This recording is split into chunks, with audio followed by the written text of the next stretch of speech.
Friends, नमस्कार। मैं doctor उत्तम गुप्ता, मेरे यूट्यूब चैनल उत्तम पर आपका स्वागत है। एक बार फिर से हम लोग human health and disease chapter जो एनसीईआरटी के सिलेबस में है, नीट के सिलेबस में है, उसके विषय में चर्चा करेंगे। बहुत सारे डिजीज के विषय में चर्चा कर चुके हैं। अब हम लोग एक और नेक्स्ट डिजीज के विषय में चर्चा करेंगे, जिसे हम लोग निमोनिया कहते हैं। निमोनिया अक्सर समाज में, सोसाइटी में बहुत ही फेमस और बहुत ही प्रचलित नाम है, जो खास तौर से बच्चों में देखा जाता है। मैक्सिमम जो बच्चे होते हैं 5 साल के नीचे, उनमें यह रोग जो है अधिक संख्या में पाया जाता है। वैसे तो यह डिजीज किसी भी उम्र के लोगों में हो सकता है, लेकिन जनरली 5 साल के नीचे के बच्चों में यह निमोनिया डिजीज जो होता है कॉमनली पाया जाता है और वे बच्चे इन्फेक्टेड पाए जाते हैं। यह जो निमोनिया है वह 2 तरह के बैक्टीरिया के इन्फेक्शन से फैलता है। ये दोनों बैक्टीरिया अलग अलग नाम से है। एक का नाम होता है स्ट्रेप्टोकोकस निमोनी, और दूसरा बैक्टीरिया जो है सेकेंड वाला, उसे हम लोग कहते हैं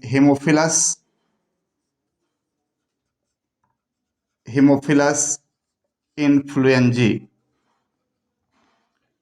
यह 2 तरह का बैक्टीरिया बच्चों में या एडल्टहुड में निमोनिया कॉज करने का महत्वपूर्ण कारण है, क्योंकि इन्हीं के इन्फेक्शन से निमोनिया डिजीज उत्पन्न होता है। स्ट्रेप्टोकोकस निमोनी यह जो है ग्राम पॉजिटिव और एनएरोबिक बैक्टीरिया है। यह क्या है? This is the gram positive and anaerobic. ये जो है आपको जब बैक्टीरिया का क्लास लेंगे तो उसे बताएंगे ग्राम पॉजिटिव और एनएरोबिक क्या होता है। तो स्ट्रेप्टोकोकस निमोनी जो होता है वह gram positive and anaerobic type of bacteria है जो निमोनिया कॉज करती है। उसके बाद सेकेंड जो है हीमोफिलस इन्फ्लुएंजा। ये जो बैक्टीरिया है यह ग्राम नेगेटिव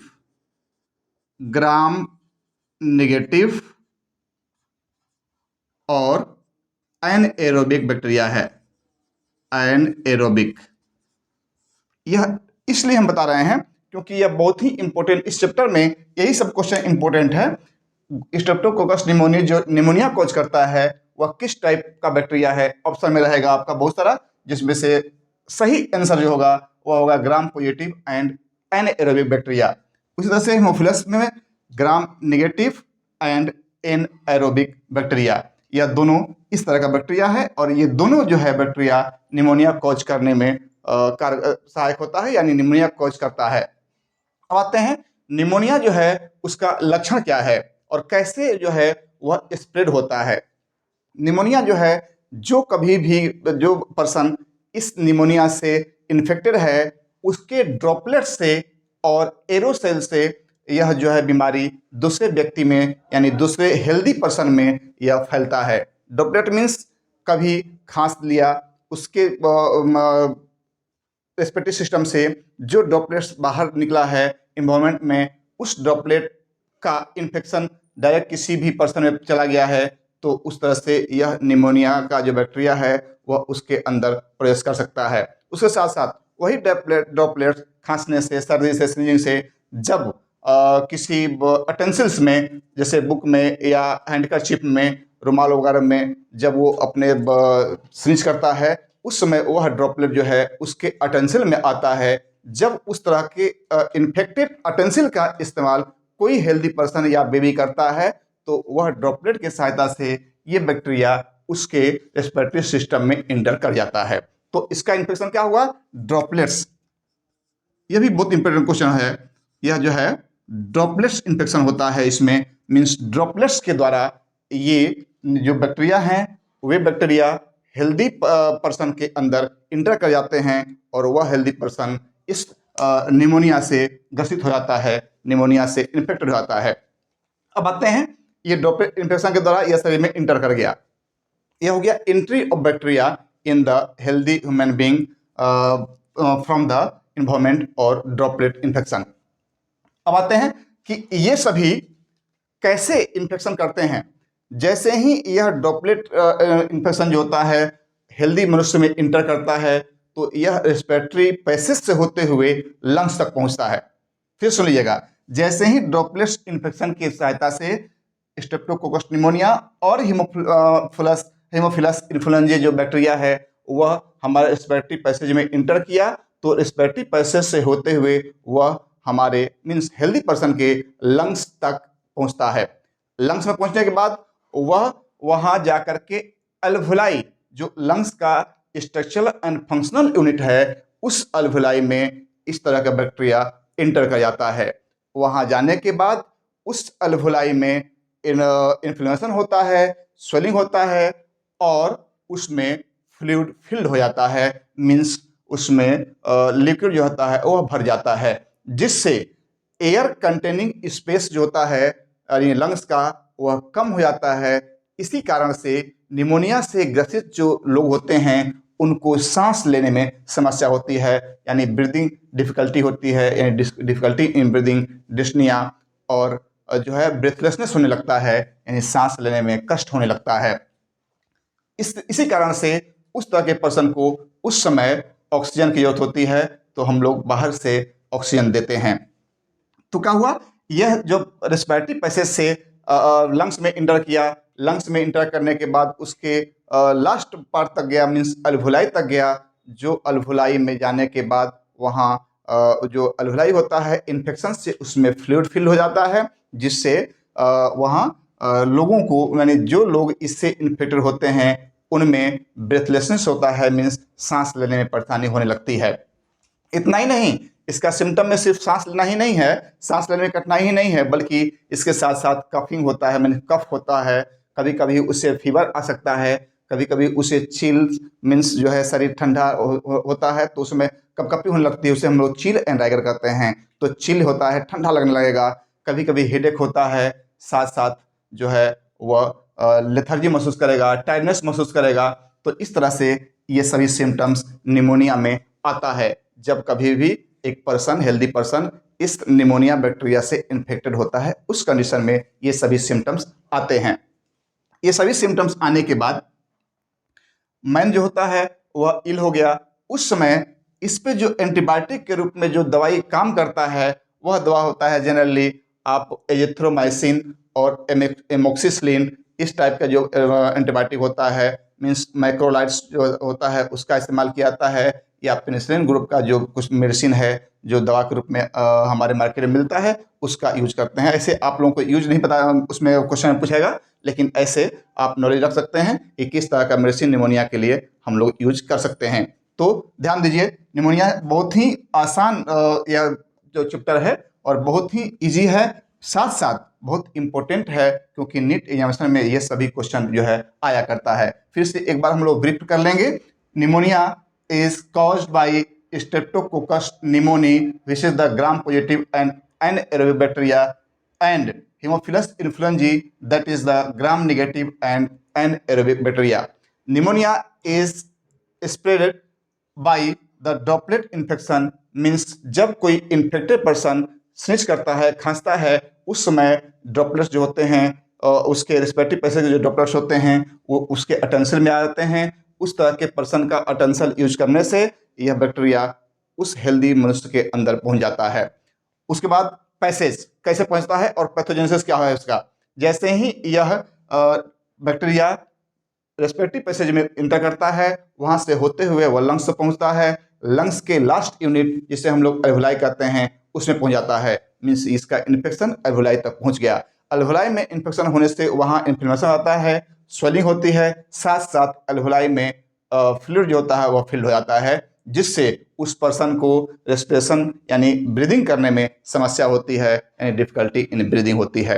इन्फेक्शन से चूंकि वहाँ इन्फ्लेमेशन होता है, उसका साइन सिम्टम ही है, फीवर आएगा, हेडेक होगा, कफ होगा, एक्सेट्रा, टायर्डनेस आएगा, चिल होगा, ये सभी जो है इस निमोनिया का सिम्टम है। तो यह हो गया निमोनिया। अब आते हैं एक और इसी में चैप्टर है जिसे हम लोग कॉमन कोल्ड कहते हैं। इसी में एक टॉपिक है इसी चैप्टर में जिसका नाम है common cold. Common cold, common cold भी बहुत ही कॉमन बीमारी है इस सोसाइटी के लिए। प्राय हर सोसाइटी में आप देखेंगे मैक्सिमम जो पढ़े लिखे लोग हैं वो जो है इस टर्म का यूज करते हैं, कॉमन कोल्ड। मीन्स बच्चों या एडल्टहुड में भी यह जो है बहुत ही कॉमन बीमारी है, कॉमन कोल्ड। कॉमन कोल्ड जो है यह वायरस के चलते होता है। जिस वायरस के चलते होता है उसे हम लोग राइनो वायरसेस कहते हैं, राइनो वायरस। यह जो है कॉमन कोल्ड जो होता है किसी भी पर्सन में जो है वह किसके चलते होता है, राइनो वायरस के चलते होता है। यानी rhino virus is the causative agent for the common cold in a human being. तो ह्यूमन बींग में राइनो वायरस के चलते कॉमन कोल्ड होता है। कॉमन कोल्ड का स्प्रेड भी कैसे होता है, ड्रॉपलेट्स इन्फेक्शन से ही होता है। मीन्स जब कोई राइनो वायरस से इन्फेक्टेड पर्सन जब स्निच करता है, जब खांसता है, तो उसके पैसे से माने माउथ से जो ड्रॉपलेट्स निकलते हैं वे ड्रॉपलेट्स या तो एनवायरनमेंट में आ जाते हैं या उसके द्वारा यूज किए गए अटेंसिल्स में चिपक जाते हैं। जब उस तरह के इन्फेक्टेड अटेंसिल्स का इस्तेमाल, जैसे हैंडकरचीफ, जैसे पेन, बुक्स इत्यादि का इस्तेमाल कोई हेल्दी पर्सन करता है, तो वे ड्रॉपलेट्स इन्फेक्शन के साथ ये वायरस जो होते हैं वो हेल्दी मनुष्य में पहुंच जाते हैं। अब आते हैं कि यह हो गया एंट्री, यानी कॉमन कोल्ड के लिए जो वायरस है राइनो वायरस, वह हेल्दी मैन में एंट्री कैसे किया। अब आते हैं एंट्री के साथ अब पैथोजेनेसिस क्या है, यानी कैसे ये बीमार डालता है। तो राइनो वायरस जो है, जैसे हम लोग देखें स्ट्रेप्टोकोकस बैक्टीरिया वह लंग्स तक पहुंच गया था, लेकिन राइनो वायरस जो होता है वह लंग्स तक नहीं पहुंचता है, वह रेस्पिरेटरी सिस्टम, नोज और रेस्पिरेटरी पैसेज तक ही लिमिट रहता है, वह आगे की तरफ यानी लंग्स की तरफ नहीं बढ़ता है। मीन्स इसका इन्फेक्शन जो होता है वह नोज से लेकर रेस्पिरेटरी पैसेज तक ही होता है। यह नोज और रेस्पिरेटरी पैसेज में करता क्या है, क्या क्या, तो वहां जाकर के यह कंजेशन करता है, नेजल कंजेशन होगा, इन्फ्लेम्ड हो जाता है, लाल हो जाता है, जो है स्नीज होने लगता है, मीन्स आप छींकने लगते हैं, राइनोरिया होने लगता है, मीन्स जो है पानी टपकने लगता है नाक से। इसके साथ साथ फीवर होगा, हेडेक होगा, चिल्स एंड राइगर्स होता है। तो ये सभी सिम्टम जो होता है कॉमन कोल्ड में पाया जाता है। फिर सुन लीजिएगा, राइनो वायरस जब इंटर करता है रेस्पिरेटरी पैसेज में, नेजल पैसेज में, तो नाक में कंजेशन होता है, राइनोरिया मीन्स जो होता है नाक बहने लगता है, उसके साथ साथ फीवर होता है, कफ होता है, स्नीजिंग होता है, टायर्डनेस होता है, लेथर्जी आता है। ये सभी जो है कॉमन साइन एंड सिम्टम हैं कॉमन कोल्ड के। इसके साथ साथ अब जो भी व्यक्ति इससे प्रभावित होता है उसका लंग्स प्रभावित नहीं होता है। बहुत इंपॉर्टेंट क्वेश्चन है ये। जो भी व्यक्ति राइनो वायरस से प्रभावित होता है उसका लंग्स कॉमन कोल्ड में प्रभावित नहीं होता है। तो इस तरह से हम दोनों में डिफ्रेंशिएट कर सकते हैं कि निमोनिया और कॉमन कोल्ड में अंतर क्या है, क्योंकि बहुत ही इंपॉर्टेंट अंतर है। वहाँ पर लंग्स इन्वॉल्व हुआ था, लेकिन यहाँ पर लंग्स जो होता है वह इन्वॉल्व नहीं होता है। साथ साथ अब आते हैं कि इसमें जो फीवर आता है वह 3 से 7 दिन के अंदर, यानी जो सिम्टम्स होता है राइनो वायरस का यानी कॉमन कोल्ड का, वह 3 से 7 दिन में जो है वह इंड कर जाता है। मीन्स उसका सिम्टम और साइन एंड सिम्टम जो होता है उसका ड्यूरेशन होता है 3 से 7 डेज। 3 से 7 डेज में राइनो वायरस का जो कॉमन कोल्ड का सिम्टम होता है वह सबसाइड कर जाता है। आप मेडिसिन लें तो भी और न लें तो भी, क्योंकि यह जो है वायरल डिजीज है और वायरस डिजीज जो होता है उसके लिए जनरली जो है एंटीबायोटिक का यूज नहीं किया जाता है, क्योंकि यह वायरस से इन्फेक्शन हुआ है, बैक्टीरिया से तो हुआ नहीं है। क्योंकि एंटीबायोटिक जो होता है बैक्टीरिया पर काम करता है, वायरस पर काम नहीं करता है। वैसे अगर इससे ज़्यादा काफ़ी अगर इन्फेक्टेड हो गया है पर्सन, बहुत परेशान है, तो कभी कभी कोई पर्सन या कोई डॉक्टर जो है वह एंटीवायरल मेडिसिन भी यूज करता है उसको ठीक करने के लिए। लेकिन जनरली हम लोग देखते हैं कि कॉमन जो सिम्टम्स होता है, सिम्टम वाइज ट्रीटमेंट देने से ही इस तरह के व्यक्ति जो होते हैं 3 से 7 दिन के अंदर जो है ठीक हो जाते हैं। एक चीज और, अब आते हैं कि इसमें किस किस तरह का दवा का इस्तेमाल किया जा सकता है। तो जैसे सिम्टम वाइज बोले आपको, अगर बुखार है तो आप पैरासिटामोल दे सकते हैं। अगर उसको नाक बह रहा है तो उसके लिए एक एंटी हिस्टामिनिक ड्रग आता है, उसका इस्तेमाल किया जा सकता है।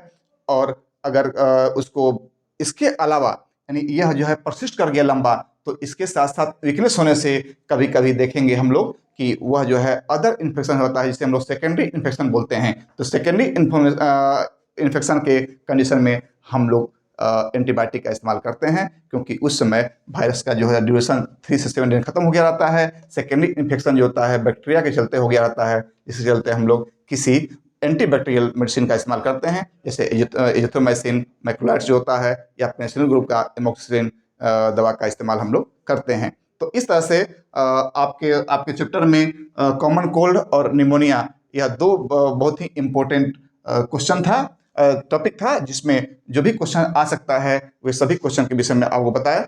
आज का टॉपिक यही एंड होता है, उसके बाद अगले दिन हम किसी नए टॉपिक पर चर्चा करेंगे। आज के लिए बस इतना ही। अब हम आपसे अपील करेंगे कि अगर मेरा ये वीडियो पसंद आए तो आप इसे लाइक करें, सब्सक्राइब करें, शेयर करें तथा साथ साथ कमेंट करें, क्योंकि कमेंट से हम जो है इसमें जो भी भूल होता है उससे हम लोग सुधार करते हैं या हम लोग का जो है उत्साह बढ़ता है। धन्यवाद।